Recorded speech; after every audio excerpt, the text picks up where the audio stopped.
Welcome back to the study with Suraj YouTube channel.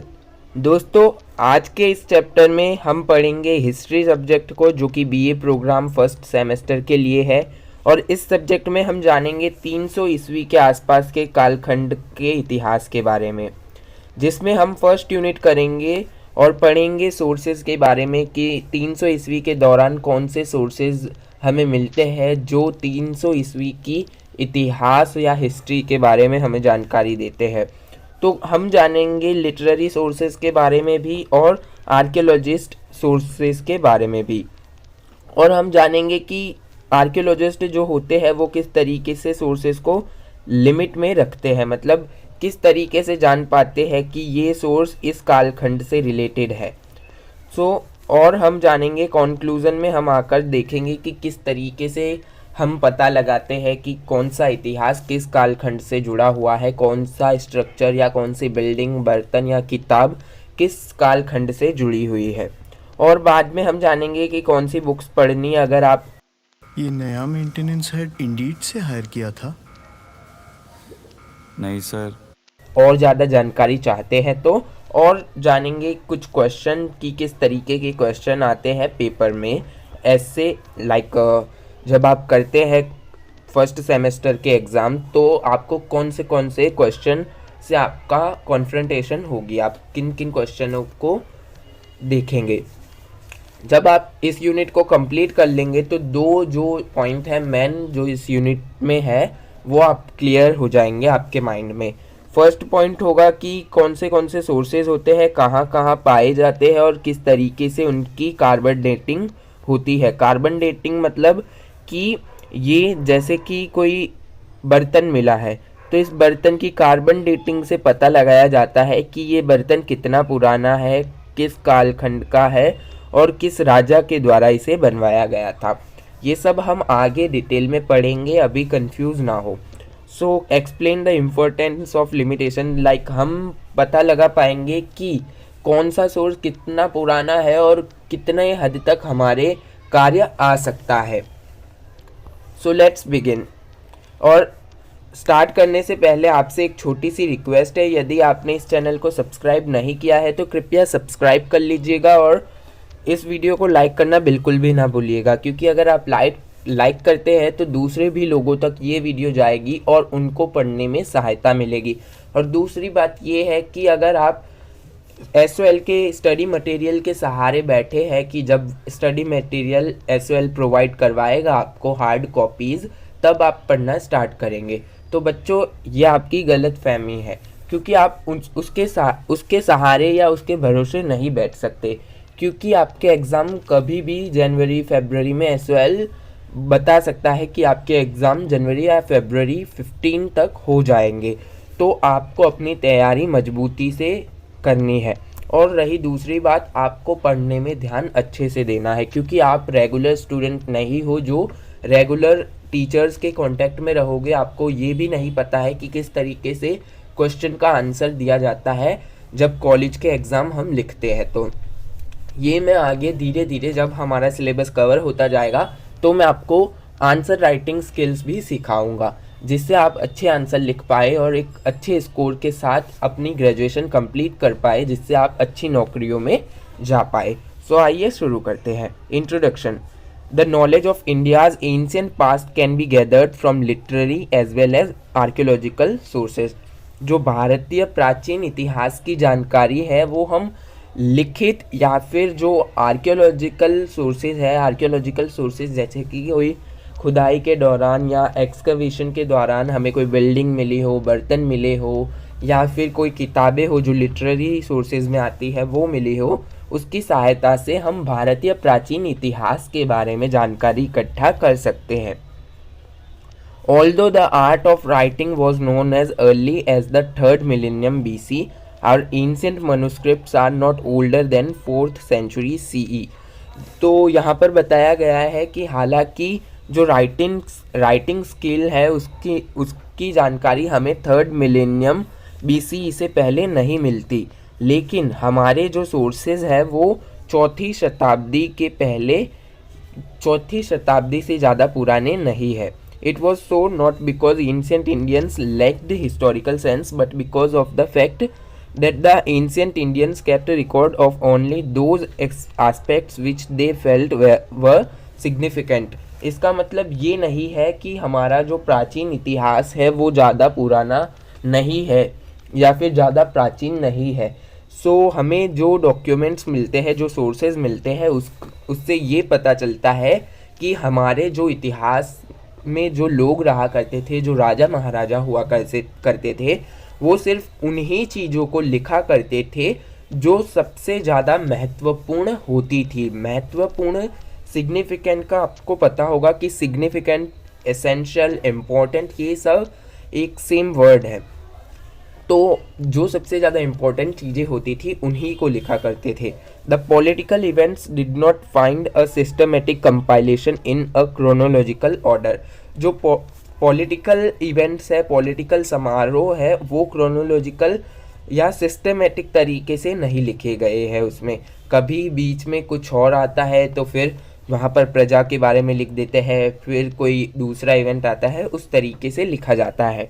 In the absence of any proper written literary record, our knowledge of ancient Indian history and culture is from the archaeological sources, namely inscriptions, coin, monument and other material remains. लिखित जो है literary sources बहुत ही कम है हमारी ancient history के. तो जो हम नॉलेज इकट्ठा करते हैं हमारे प्राचीन भारत काल के लिए, तो उसके लिए हम सहायता लेते हैं आर्कियोलॉजिकल सोर्सेज की. आर्कियोलॉजिकल सोर्सेज में आते हैं इंस्क्रिप्शंस, सिक्के. हेलो, बड़ा कांड हो गया है. मॉन्यूमेंट मतलब इमारतें, बिल्डिंग्स और दूसरे मटेरियल, और या फिर कोई हड्डियाँ वगैरह जो प्राप्त होती है. Thus, for a better comprehension of India's past, the evidence from the literary sources has corroborated through cross-checking with the archaeological evidence.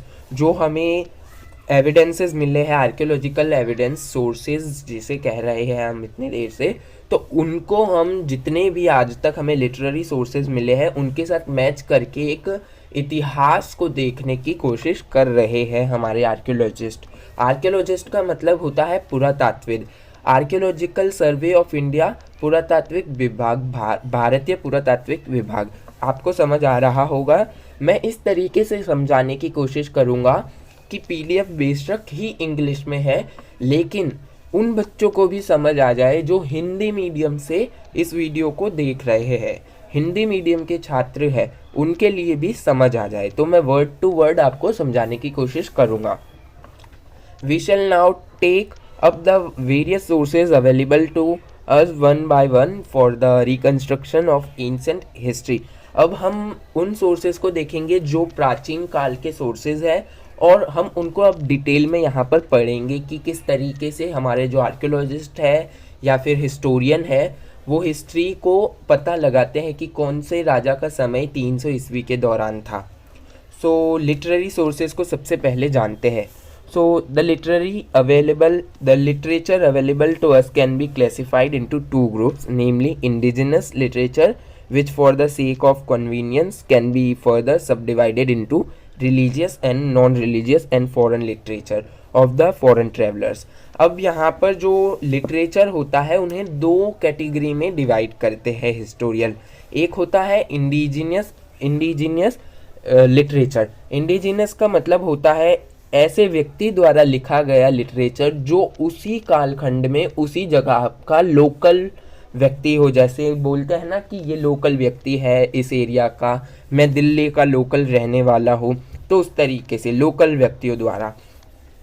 और दूसरी कैटेगरी वो है जिसमें कि जो रिलीजियस होते हैं, धार्मिक जो लिटरेचर होते हैं वो लिखे जाते हैं, अधार्मिक जो नॉन रिलीजियस होते हैं वो लिखे जाते हैं, और जो बाहर से आए हुए व्यक्तियों द्वारा लिखे गए होते हैं. आपने 11th क्लास में पढ़े होंगे ह्वांगजेंग के बारे में, जो कि चाइना से आए थे बिहार नालंदा यूनिवर्सिटी में. उनके द्वारा भी बहुत से लिटरेचर लिखे गए हैं. अब्दुल रज्जाक द्वारा लिखे गए हैं. बहुत से फॉरेन लिटरेचर भी मिलते हैं. Indigenous literature. अब इंडिजिनस लिटरेचर में हम जानते हैं रिलीजन और या religious texts. The ancient Indian literature was mostly religious in nature and was not written with the conscious aim of recording events of the past. तो जितने भी हमें ज़्यादातर, जितने भी तो नहीं लेकिन ज़्यादातर जो हमें सोर्सेज मिलते हैं भारत के, प्राचीन भारत के, वो ज़्यादातर धार्मिक सोर्सेज है, धार्मिक लिटरेरी सोर्सेज हैं। तो उनमें ना ज़्यादा तरीके से इवेंट्स को रिकॉर्ड नहीं किया गया है। The social religious scriptures can be classified into Brahmanical, Buddhism and Jainist. So जो हमें लिटरेचर मिलते हैं वो 3 कैटेगरी के मिलते हैं, या 3 रिलीजियस लिटरेचर मिलते हैं, जो कि है ब्राह्मणिकल, बुद्धिस्ट एंड जैनिज़्म वाले। सो ब्राह्मणिकल लिटरेचर जो है द 4 वेदास, आप सब जानते होंगे कि 4 वेदास होते हैं हिंदुइज्म में, Rigveda, Samaveda, Yajurveda and Atharvaveda. So the 4 Vedas, Rig, Sama, Yajurveda and Atharvaveda. The Brahmanas, the Aranyakas, the Upanishad, the 2 Sanskrit epics, namely the Ramayana and the Mahabharata, the Puranas and the Dharmasutras, constitute the Brahmanical literature. So यहाँ पर हमें इन्होंने वर्ड्स को एकदम मैच कर दिया है। यहाँ देखिएगा धर्मसूत्र के आगे कॉन्स्टिट्यूट को एकदम चिपका दिया है, तो डिफ़िकल्टीज हो रही है पढ़ने में। सो यहाँ पर मैं आपको डिकोड करता हूँ ये कि किस तरीके के सोर्सेज मिलते हैं जब हम ब्राह्मणिकल लिटरेचर सोर्सेज के बारे में जानते हैं। तो ब्राह्मणिकल लिटरेचर सोर्सेज में हमें मिलते हैं 4 वेदास, जो कि है ऋग्वेद, सामवेद, यजुर्वेद एंड अथर्ववेद। और फिर ब्राह्मणों द्वारा लिखी गई एक आर्यनकाज, फिर उपनिषद है, फिर पुराण है, ऐसे बहुत से संस्कृत लिटरेचर है। और साथ ही साथ आप सब जिससे परिचित है रामायण और महाभारत। ऐसे हमें ब्राह्मणिकल लिटरेचर में ऐसी पुस्तकें और ऐसे लिटरेचर मिलते हैं। Each Veda has 4 parts, the Samhita, the ब्राह्मणा एंड द आर्यनका एंड द उपनिषदा। क्या सोचा है फिर? कोचिंग कब शुरू कर रहे हो? अब हम कोचिंग नहीं जाएंगे, ऑनलाइन। जो वेदा है उनके 4-4 पार्ट है, हर एक वेद के 4-4 पार्ट है। The Vedic Samhitas give an account of the life of Aryans in addition to their philosophy, religion, etc. जो संहिताज है, वैदिक संहिताज, वो हमें आर्यंस के बारे में इन्फॉर्मेशन देती है, उनके अकाउंट्स के बारे में, उनकी philosophy. By the way philosophy का मतलब आपको पता होना चाहिए। फिलॉसफी का मतलब होता है दर्शन। दर्शन मतलब उनके द्वारा दिए गए विचार, क्या कि किस तरीके से हम दुनिया में जी सकते हैं। दर्शन अर्थात फिलॉसफी, रिलीजन धार्मिक। Okay, the Brahmanas are the commentaries and prose explanations of the Samhitas. जो मुख्य एक्सप्लेनेशन की गई है वो ब्राह्मणास पर की गई है संहिताज में। Okay, and then they mostly deal with the ritualistic aspect of religion. जो ब्राह्मण्स होते हैं वो उनके कार्य जो होते हैं मोस्टली वो रिलीजियस कार्य होते हैं। They give details of sacrificial ritual and their outcomes. वो हमें बताते हैं कि सैक्रिफाइस करने से क्या फायदे हैं और क्या क्या आउटकम्स हैं, मतलब फायदे और नुकसान के बारे में हमें ब्राह्मण बताते हैं। The ritualistic aspect like the Aranyaka source, the forest book. जो आरण्यक का सोर है ये आपको याद रखना पड़ेगा, उसे फॉरेस्ट बुक भी कहा जाता है। Okay, the Aranyaka source, the forest book contains philosophical interpretation of the various sacrificial ritual. जो आरण्यक सोर है फॉरेस्ट बुक के नाम से जिन्हें जाना जाता है, वो फिलोसफिकल इंटरप्रिटेशन करते हैं बहुत सी सैक्रिफाइस को, ठीक है, सैक्रिफिशियल रिचुअल्स को, इवेंट्स जो होते हैं। The Upanishads too form a part of the mystical and philosophical literature and are closely associate with the concept of Atman and Brahman. जो उपनिषद है वो आत्मन और ब्राह्मण से क्लोजली रिलेटेड है और ये मिस्टिकल एंड फिलोसफिकल लिटरेचर हमें प्रोवाइड करवाते हैं। While criticizing the ritual, the Upanishads laid stress on the value of right belief and knowledge. जो लोग रिचुअल को मतलब कि बताते हैं कि ये सही नहीं है, किसी के लिए किसी की जान लेना, या सेक्रीफाइस एक ही तरीके के नहीं होते कि बलि ही दी जानी चाहिए। सेक्रीफाइस उस तरीके के भी होते हैं, कोई दान हो गया, किसी को अन्न का दान, किसी को पैसों का दान या जमीन का दान, उस तरीके के दान दिए जाते हैं। तो सेक्रीफाइस का मतलब यहाँ पर ये नहीं है कि बलि दी जाती थी। Okay, so you need to understand. तो वो सिर्फ ये नहीं बताते कि सेक्रीफाइस के क्या क्या नुकसान है, वो बताते हैं और वो नॉलेज देते हैं कि किस उपनिषद खास करके कि किस तरीके से अगर हम सेक्रीफाइस करते हैं तो क्या क्या हमें फायदे मिलते हैं। It is difficult to give Vedas an exact date as they were transmitted only from one generation to another and were not committed to writing until very late. तो ये बहुत डिफिकल्ट है कि हम वेदास की एकदम परफेक्ट डेट बता सके, और ज्यादातर प्रोबेबली चांसेस है कि वेदास जो है एक जनरेशन से दूसरी जनरेशन द्वारा लिखे गए हैं, तो किसी एक किसी चारों वेदा की एक ही डेट हम नहीं बता सकते। Okay, so most historians take 1500 to 1000 BC as the period of composition of the early Vedic literature and 1000 to 500 BC as that of later Vedic texts. So जो ज़्यादातर historians है वो मानते हैं कि जो early Vedic period था, early Vedic period मतलब कि जब वेदास लिखे गए थे वो पीरियड था 1500 से 1000 BC। So हमारा सबसे पुराना जो वेदा है वो ऋग वेदा है जो लिखा गया था 1500 BCE में। फिर उसके बाद जो अन्य 3 वेदास है वो मतलब 1500 से 1000 BCE के आसपास लिखे गए थे, ऐसा historians कहते हैं। और दूसरा जो था early Vedic literature, माफ कीजिएगा, जो early Vedic literature and 1000 से 500 BCE तक जो later Vedic texts है, जैसे कि उसमें आ गई महाभारत, रामायण एंड बहुत से और मनुस्क्रिप्ट्स आदि। Okay, then Vedic literature has a little trace of political history but gives us good glimpse of culture and civilization in the parts of northwestern and northern India. During the second and first millennia BCE, we must also remember that also every Vedic text contains interpolations. Like जो वैदिक काल के जो books है या फिर जो scriptures है वो हमें पॉलिटिकल हिस्ट्री के बारे में जानकारी देते हैं, ना सिर्फ पॉलिटिकल हिस्ट्री बल्कि north western and northern India के बारे की बहुत अच्छी जानकारी प्रोवाइड करवाते हैं। और सेकंड एंड फर्स्ट मिलेनिया जो BCE है उसकी भी हमें जानकारी वहीं से प्राप्त होती है। Vedanga literature was composed between 600 and 1200 CE in order to assist the understanding of the Vedas। जो वेदांगा लिटरेचर है वो 600 से 200 BCE के दौरान लिखा गया था। उसमें उसे लिखा गया था क्योंकि वेदास को अच्छे तरीके से समझाने के लिए। 6 in number the Vedangas include works of phonetics, Shiksha, ritual, Kalpa, grammar, Vyakarana, etymology, Nirukta, metrics, Chanda and astronomy, Jyotishacharya. So जो ये है हमारे लाइक वेदांगा, वो 6 बुकें हैं वेदांगा के अंदर। 6 बुक्स से उनके नंबर है 6 नंबर मतलब 6 बुक्स, जिसमें हम फर्स्ट प्राप्त करते हैं फोनेटिक मतलब शिक्षा की वर्डों की जानकारी, फिर रिचुअल कल्पा, रिचुअल मतलब की इवेंट्स, ग्रामर व्याकरण, एटिमोलॉजी मतलब मैट्रिक्स, चंदा एंड एस्ट्रोनॉमी जिसमें ज्योतिषाचार्य होते हैं। The two epics, the Ramayana and the Mahabharata, provide significant information on the economic, religious, social and political conditions of their time। जो दो महत्वपूर्ण एपिक है या फिर ग्रेट लिटरेचर जिसे कह सकते हैं हम, वो रामायण और महाभारत है, जो हमें प्रोवाइड करवाती है इन्फॉर्मेशन अबाउट इकोनॉमिक, आर्थिक, रिलीजियस, धार्मिक और सामाजिक और साथ ही साथ राजनीतिक कंडीशंस के बारे में हमें जानकारी प्राप्त होती है उसकी सहायता से। The composition of the Mahabharata is placed between 400 BCE and 400 CE। जो बताया जाता है हिस्टोरियंस द्वारा कि महाभारत को 400 BCE से 400 CE के दौरान लिखा गया था, अर्थात 500 वर्ष लगे थे इस लिटरेचर को लिखने में। So it is believed that originally it consisted of 8800 verses but the final compilation increased the verses to 10,000। Its narrative portion consisting of Kaurava Pandava conflict related to the later Vedic period. So इसमें बताया गया है कि जो original लिखी हुई महाभारत थी उसमें 8800 वर्सेस हुआ करते थे, लेकिन आगे बढ़कर जब फाइनल कंपाइलेशन हुआ तब 10,000 वर्सेस हो गए और इसमें हमें कौरवों और पांडवों के बीच जो लेटर वैदिक पीरियड में एक युद्ध हुआ था जिसे महाभारत के नाम से जाना जाता है उसके बारे में हमें जानकारी प्राप्त होती है। The descriptive portion to the post Vedic period and the didactic portion to the most Mauryan and Gupta period. Like post Vedic period की जानकारी लाइक यहाँ पर हमें पोस्ट वैदिक पीरियड में हमें जानकारी मिलती है मौर्यन एंड गुप्ता पीरियड के बारे में। Similarly the Ramayana was composed between 5th century BCE and eventually and the 3rd century CE and original consists of 6,000 verses which were increased to 12,000 and eventually 24। यहाँ चूज करना डिफिकल्ट होगा। Hello uncle. पर जब choice हो 2 यम multigrain chips और veggie sticks की, तब confusion क्यों? दोनों को चट कर जा, दोनों को नॉन स्टॉप खा जा। जब 2 यम मल्टीग्रेन चिप्स और वेजी स्टिक्स इतने यम, तो क्यों चूज करे वन? आज होली है, मेरा सबसे फेवरेट फेस्टिवल, लेकिन 1000 जो रामायण है वो कंपोज की गई थी 5वीं शताब्दी ईसा पूर्व से 3 शताब्दी ईस्वी तक। तो यहाँ पर बताया गया है कि जो ओरिजिनल रामायण थी उसमें 6000 वर्सेस थे, फिर जैसे जैसे आगे समय बीतता गया तो उसमें 12000 हो गई, फिर अभी के समय 24000 वर्सेस हमें प्राप्त होते हैं रामायण के। The major Puranas also seem to have finally compiled by approximately. यहाँ पर सी का मतलब हिस्ट्री में अप्रोक्सीमेटली होता है। Okay, I hope that you are able to understand this points. CE BC आप समझ पा रहे हैं। अगर आप नहीं समझ पा रहे हैं तो मैं CE BC या फिर जो हिस्ट्री के लिए जो कीवर्ड्स होते हैं उनके लिए मैं एक अलग वीडियो बनाऊंगा जो आपको देखनी जरूरी होगी, जिससे आपको सारी ही चैप्टर क्लियर हो जाएंगे। सो जो कंपाइलेशन है पुरानास की वो 400 CE के आसपास की बताई जाती है। The Puranas are encyclopedia in content associated with different kind of ritual and practices and also provide dynastic history up to beginning of the Gupta। जो पुरानास है वो हमें प्रोवाइड करवाते हैं डिफरेंट काइंड के रिचुअल्स के बारे में, हमें जानकारी देते हैं और ये जानकारी देते हैं कि गुप्ता रूल की स्टार्टिंग कैसे हुई। अब गुप्ता रूल में चंद्रगुप्त मौर्य, फिर स्कंदगुप्त, बहुत से लाइक मौर्यन काल था वो, फिर हम जानेंगे हिस्ट्री के बारे में।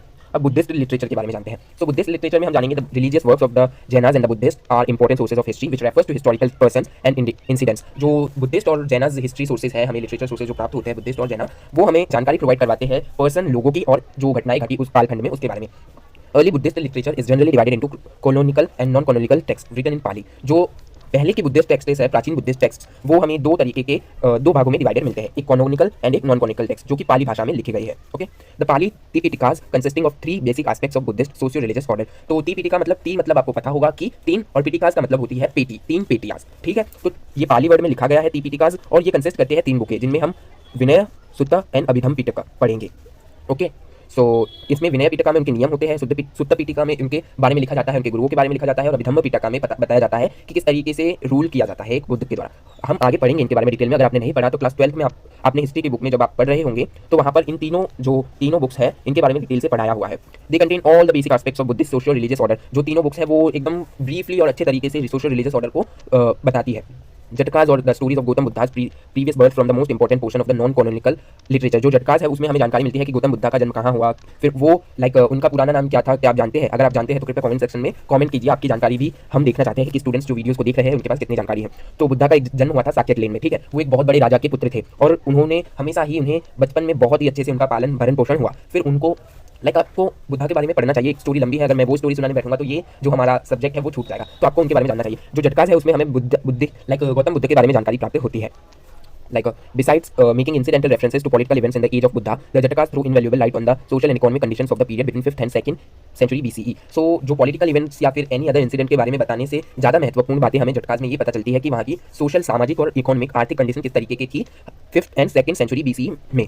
So Milinda Panha 2nd century BCE 1st century CE के दौरान। The Pali chronicles the Dipavamsa 4वीं से 5वीं शताब्दी ईस्वी में लिखा गया ये, and the Mahavamsa 5th to 5th century CE में लिखा गया, and several other Buddhist work in Sanskrit और mixed Prakrit Sanskrit such as the Mahavastu, the Lalita Vistara, the Divya Vandana, अश्वघोषास, Buddha Charita, etc. are important sources for the reconstruction of social, religious, political and economic history of their times. Buddhist time की history के लिए हमें इन sources की सहायता लेनी पड़ती है। ओके, देन जैना लिटरेचर।